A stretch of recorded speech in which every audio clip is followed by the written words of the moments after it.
Hi traders, Chris from the research team here at Pepperstone. Now we are seeing some big flows, some big downside moves taking place in Bitcoin, Ethereum and many of the crypto alts that we've been seeing as well. And this is not a one-day affair. I mean, we have seen Bitcoin and Ethereum trading pretty poorly since the beginning of October, and that's really been sort of accelerated through this week. Now, if we look at the tape, in Bitcoin specifically this week, we started off on Monday and we traded through 109,360, and that's really where the selling started accelerating. And it's been a sort of a one-way trend down to where we are at the moment, just below 99,000. We are seeing a little bit of buying stepping in, and it does feel like a bit short-term oversold, and we may see a little bit of a pop. But this is a market at the moment that feels like it's probably got some more downside, in my opinion, here.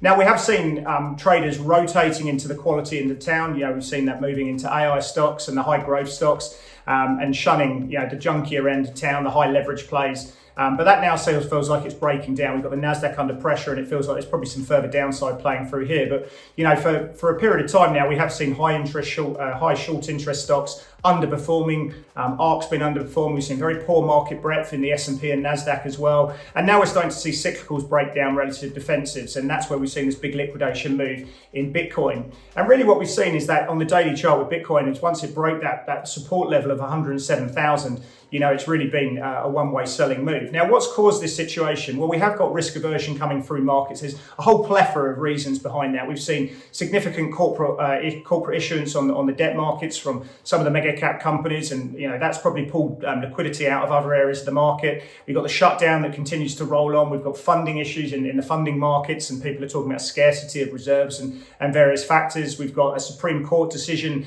on Trump's use of IEEPA tariffs, and that could get pretty messy depending on the outcome. We've got valuation concerns, although that's been a problem for quite some time.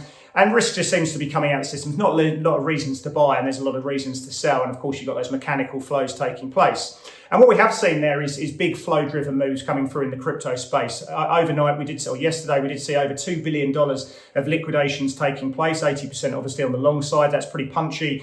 We've seen 4 or 5 days of ETF outflows playing through, and that's obviously been a big driver there as well. And obviously, we've got the mining stocks, Bitcoin mining stocks under pressure, as well as the treasury entity companies under sizable pressure as well. We've seen Strategy, for example, 45% off its recent highs as well.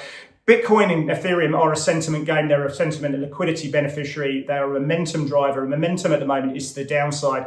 I feel there's probably some downside risk. People are looking to sell rallies in this situation. A lot of flows maybe have taken place, but we need something to turn this around and push the upside case here as well. So we're watching these flows very, very carefully. How do you see this going down? Let me know, and trade it with Pepperstone.